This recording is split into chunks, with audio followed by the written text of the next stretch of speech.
Islamic Brotherhood Television.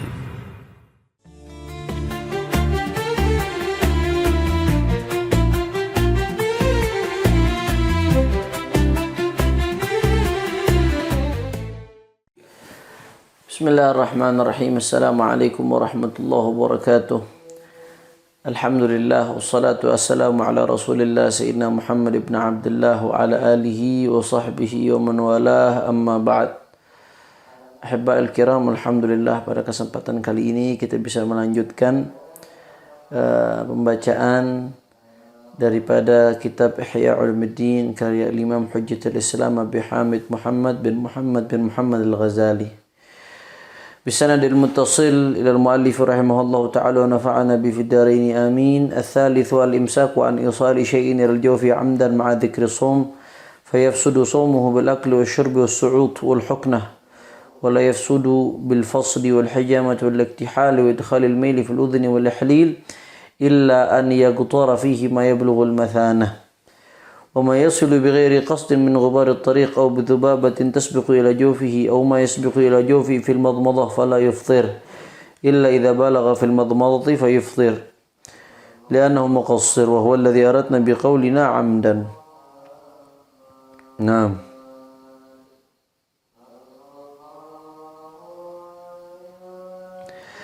Kemarin kita sudah jelaskan bahwasanya yang membatalkan wudu adalah usulu ainin ila ma yusamma jawfan min manfadil maftuh.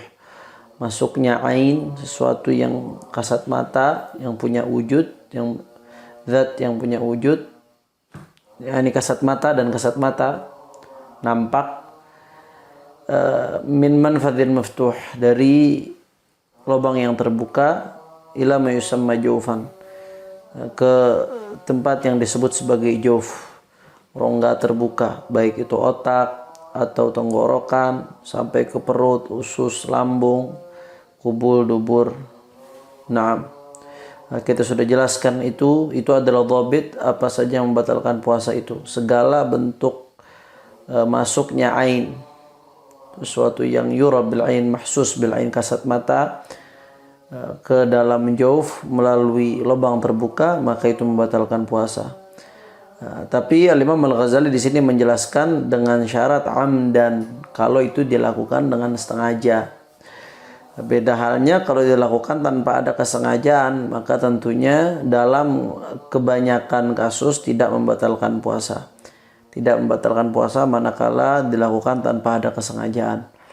Makanya di sini dikatakan wa ma yasilu bi ghairi qasdin min ghubarit tariq aw dhubabatin tasbiqu ila jawfihi aw ma yasbiqu ila jawfihi fil madmadhah fala yufṭir. Nah, andai kata ada debu di jalan yang tanpa sengaja tertelan, misalkan ketika naik motor di sore hari ketika puasa lewatin satu tempat yang banyak debu, tanpa sengaja debu itu tertelan, maka ini masuk kategori ketidaksengajaan yang membatalkan puasa. Puasanya nggak batal manakala tanpa sengaja tertelan debu tersebut. Kenapa? Karena tidak sengaja, sulit untuk dihindari tanpa ada keinginan sama sekali dari orang tersebut. Nah, au dzubabatin tasbiqu ila jawfihi, atau seperti orang yang tanpa sengaja tertelan serangga, laler misalkan. Lagi tidur, mungkin tidurnya mangap, akhirnya laler masuk, dia lagi puasa, laler masuk, ketelan lalernya. Maka dalam keadaan seperti itu, menelan serangga tanpa sengaja, puasanya tidak batal. Kadang-kadang biasanya di daerah-daerah yang sawah, suka ada banyak nyamuk, atau di daerah-daerah yang banyak serangganya, itu kadang-kadang suka terjadi tanpa sengaja ketelan. Atau kita lagi naik motor, lewatin tempat yang ada serangga itu masuk ke mulut kita tanpa disengaja, maka itu tidak membatalkan puasa. Aw ma yasbiqu ila jawfi fil madmadhah falyukthir, atau air yang digunakan untuk kumur-kumur ketika wudu, kalau tanpa sengaja tertelan maka tidak batal, dengan catatan kumur-kumurnya itu ketika wudu tidak berlebihan, tidak mubalaghah. Karena ada kaidah seperti ini. sebelumnya perlu diketahui bahwasanya kumur-kumur ketika wudhu itu tetap disunahkan bagi orang yang berpuasa. Orang yang nggak berpuasa disunahkan kumur-kumur plus mubalaghah. Mubalaghah itu maksudnya kumur-kumur sampai betul-betul mencakup seluruh mulutnya, sampai seperti itu. Sampai ke hampir masuk tenggorokan deh. Pokoknya mencakup seluruh mulutnya sampai mentok. Mubalaghah disebut. Itu kalau di luar puasa diperintahkan, tapi untuk orang yang puasa itu makruh hukumnya, kumur-kumur dengan mubalaghah.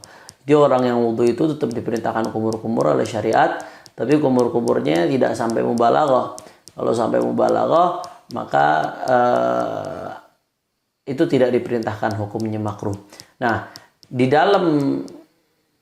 dalam masalah ini ada satu dhabit, ada satu patokan yang perlu difahami. Jadi kumur-kumur atau mandi dan lain sebagainya, manakala ada air yang tertelan tanpa disengaja, maka di situ dilihat apa yang dilakukan itu sesuatu yang diperintahkan oleh syariat atau tidak.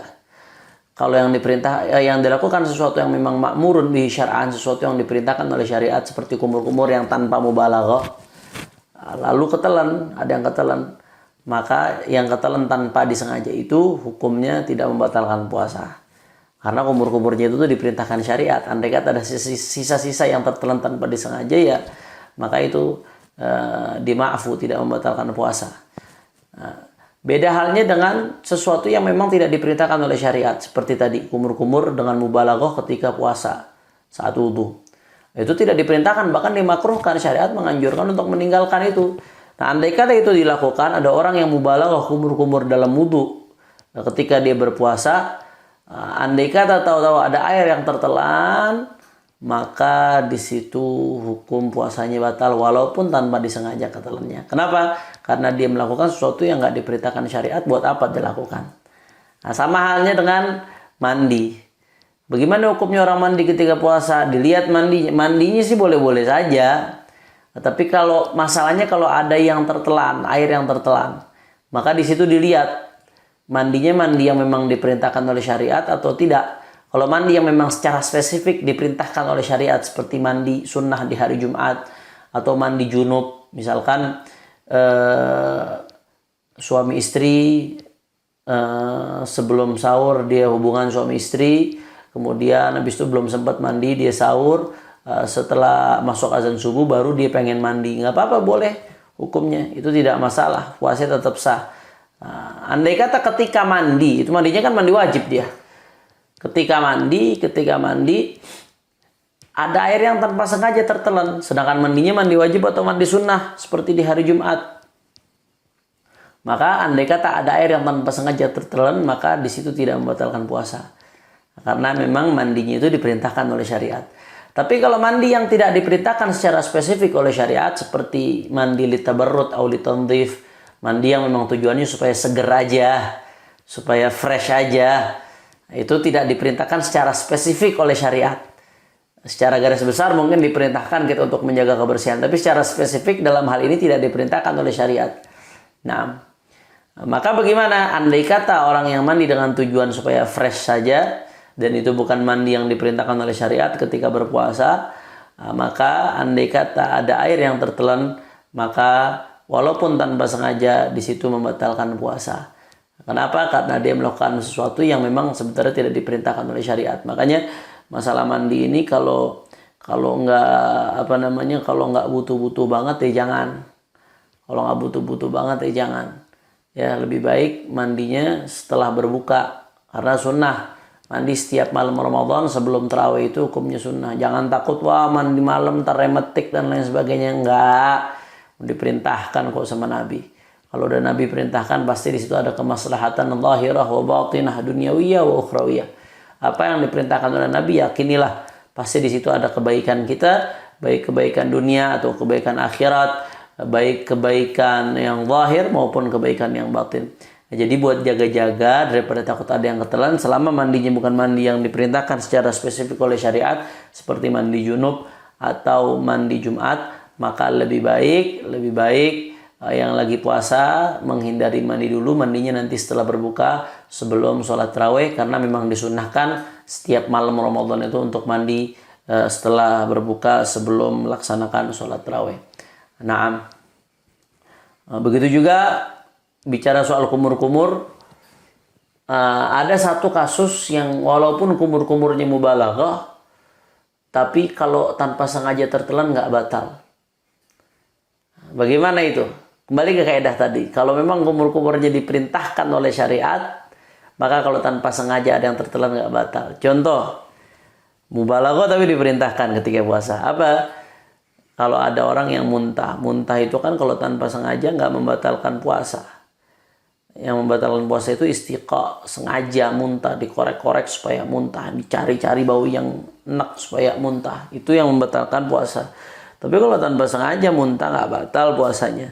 Dengan catatan apa yang sudah keluar itu kan najis, muntah. Apa yang sudah keluar jangan sampai tertelan lagi. Nah, makanya sisa dari muntah yang ada di mulut itu harus dibersihkan dengan cara apa? Kumur-kumur. Nah, karena kalau sampai nggak dibersihkan dengan kumur-kumur masih ada sisanya, khawatir nanti tertelan dengan ludah. Nelan ludah itu seperti saya sudah jelaskan, sebetulnya hukumnya nelan ludah itu nggak membatalkan puasa, tapi dengan 3 syarat. Syarat yang pertama, dia nggak bercampur dengan yang lain. Kalau ludahnya bercampur dengan yang lain bisa membatalkan puasa. Syarat yang kedua, ludahnya suci, nggak bercampur dengan najis. Contoh yang bercampur dengan najis apa? Dengan sisa muntah, najis. Nah, kalau ludah dalam keadaan najis ditelan, maka batal puasanya. Dan yang ketiga, ludah yang nggak batalkan puasa itu ludah yang masih di dalam mulut. Kalau ludah sudah keluar mulut, disedot lagi masuk, maka itu membatalkan puasa. Nah, khawatir kalau nggak dibersihkan buru-buru, bekas muntahnya itu bisa tertelan dengan ludah. Kalau tertelan dengan ludah, batal puasanya nanti. Makanya wajib setelah muntah itu orang yang puasa harus segera kumur-kumur. Dia harus kumur-kumur, dan di situ kumur-kumurnya diperintahkan untuk mubalaghah. Nah, kalau tadi di wudu nggak diperintahkan untuk mubalaghah, tapi kalau orang yang membersihkan sisa muntah diperintahkan oleh syariat untuk mubalaghah. Sehingga dalam konteks ini orang yang membersihkan sisa muntah dari mulutnya, andai kata ada yang tanpa sengaja air itu sisanya tertelan tanpa sengaja, dalam konteks ini walaupun dia mubalaghah, maka yang tertelan tanpa sengaja itu tidak membatalkan puasa. Kenapa? Karena kumur-kumur dengan mubalaghah tadi ma'murun bihi syar'an, diperintahkan oleh syariat, sehingga ketika ada yang tertelan tanpa sengaja maka tidak membatalkan puasa. Nah, saya kira itu penting untuk difahami, itu dhabitnya. Naam. Maka di sini katakan mayasbiqu ila jawfi fil madhur la yaftir. Yang tertelan tanpa sengaja air bekas kumur-kumur ketika wudu itu tidak membatalkan, dengan catatan kumur-kumurnya tidak mubalaghah. Maka dikatakan Imam Ghazali di sini illa idza balagha fil madhur fa yaftir li'annahu muqassir. Kecuali kalau dia mubalaghah. Seperti yang tadi kita jelaskan, mubalaghah kama qulna fil madhur fa yaftir, maka membatalkan puasa di situ. Kenapa li'annahu muqassir? Karena dia sembrono dalam masalah ini. Wa huwa alladhi aradna bi qoulina amdan. Dan ini yang kami maksud dengan perkataan kami amdan. Tadi beliau katakan amdan, yang membatalkan itu kalau dilakukan dengan sengaja. Kalau nggak sengaja, maka hukumnya tidak batal, kecuali dalam kasus-kasus tadi yang kami sebutkan, walaupun tanpa sengaja tetap batal karena sembrononya dia di dalam menjalankan apa yang diperintahkan oleh syariat. Nah,